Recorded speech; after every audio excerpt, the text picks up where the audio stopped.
کہا جاتا ہے کہ کسی علاقے میں قہر سالی تھی اور جانور سب کچھ کھا کر ختم کر چکے تھے۔ مزید کچھ کھانے کو نہ رہا تھا۔ مویشی مالکان بہت پریشان تھے۔ اس دوران ایک مسجد کے مولوی نے جمعے کے خطبے میں نہایت یقین کے ساتھ یہ بات بتائی کہ اللہ کا نام لے کر یعنی بسم اللہ پڑھ کر دریا کو حکم دیا جائے تو وہ بھی نافرمانی نہیں کرتا۔ چرواہے کا شاید یہ پہلا جمعہ تھا۔ یہ بات اس کے دل میں اتر کر یقین کا درجہ پا گئی۔ چرواہے نے واپس آ کر اپنی بکریاں کھولیں اور سیدھا دریا پر چلا گیا اور بلند آواز سے بسم اللہ الرحمن الرحیم پڑھ کر دریا سے کہا کہ میں اپنی بکریاں چرانے جا رہا ہوں، مجھے اپنے اوپر سے گزرنے دے۔ یہ کہہ کر اس نے اپنی بکریوں کو ہانکا اور دریا پر چلتا ہوا دریا پار کر گیا۔ دریا کے اس پار کا علاقہ گھاس سے بھرا ہوا تھا اور درختوں کے پتے بھی سلامت تھے، کیونکہ کسی کو بھی یہاں تک آنے کی رسائی نہیں تھی۔ اب تو یہ اس کا معمول بن گیا کہ وہ بکریاں یہاں چھوڑ کر واپس آ جاتا اور شام کو جا کر بکریاں واپس لے آتا۔ اس کی بکریوں کا وزن دگنا چگنا ہو گیا تھا۔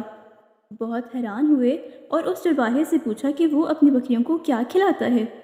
وہ بالکل سیدھا سادہ اور صاف دل نوجوان تھا۔ اس نے صاف صاف ساری بات بتا دی کہ جناب، ہم تو دریا پار کر کے اپنی بکریاں چرانے لے جاتے ہیں۔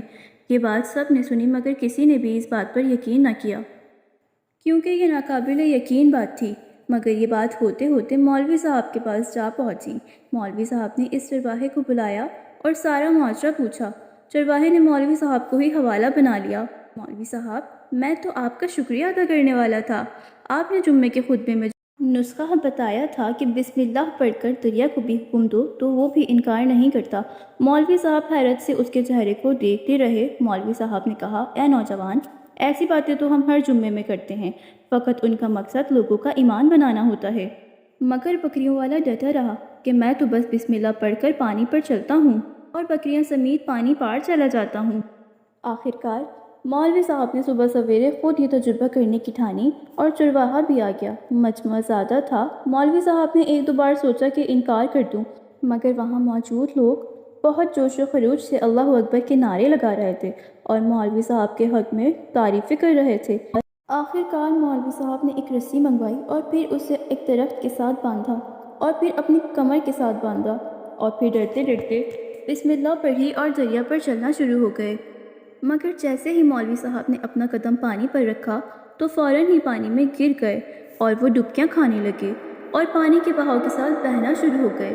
لوگوں نے انہیں رسی کے ذریعے کھینچ کر باہر نکالا۔ مولوی صاحب کے ساتھ ہونے والے واقعے نے چرواہے کو پریشان کر دیا اور وہ سوچنے لگا کہ مولوی صاحب کے ساتھ یہ کیا ہو گیا، کیونکہ یہ تو اس کا روز کا معمول تھا۔ پھر بھی اس کے اپنے یقین میں کوئی فرق نہ آیا۔ اس نے بسم اللہ کہہ کر بکریوں کے پانی کی طرف اشارہ کیا اور خود ان کے پیچھے چلتا ہوا پانی پار چھوڑ کر واپس آ گیا۔ لوگ اسے ولی اللہ سمجھ رہے تھے اور اس کے حق میں نعرے لگا رہے تھے، مگر وہ سب سے بے نیاز سیدھا سادہ انسان تھا۔ وہ مولوی صاحب کے پاس پہنچا اور کہا، مولوی صاحب، میں آپ کی بسم اللہ کی تعریف سے کافی پریشان تھا، مگر پانی پر چلتے ہوئے مجھے آپ کے شک کا پتہ چل گیا۔ اس نے اس رسی کی طرف اشارہ کرتے ہوئے کہا، مولوی صاحب، آپ کی بسم اللہ کی برکت کو یہ شک کی رسی کھا گئی۔ آپ کو اللہ اور بسم اللہ سے زیادہ اس رسی پر بھروسہ تھا، لہٰذا اللہ نے بھی آپ کو اسی رسی کے حوالے کر دیا۔ مولوی صاحب، آپ بھی کمال کرتے ہیں۔ میں نے آپ کے منہ سے سنا اور یقین کر لیا اور میرے اللہ نے میرے یقین کی لاج رکھ لی، مگر آپ نے اللہ کا کلام سنا مگر یقین نہ کیا، لہٰذا آپ کو اللہ نے رسوا کر دیا۔ دوستوں، یہی کچھ ہمارا حال ہے، ہماری نمازوں اور دعاؤں کا حال بھی۔ ہماری ہر ایک عبادت یقین سے خالی ہے۔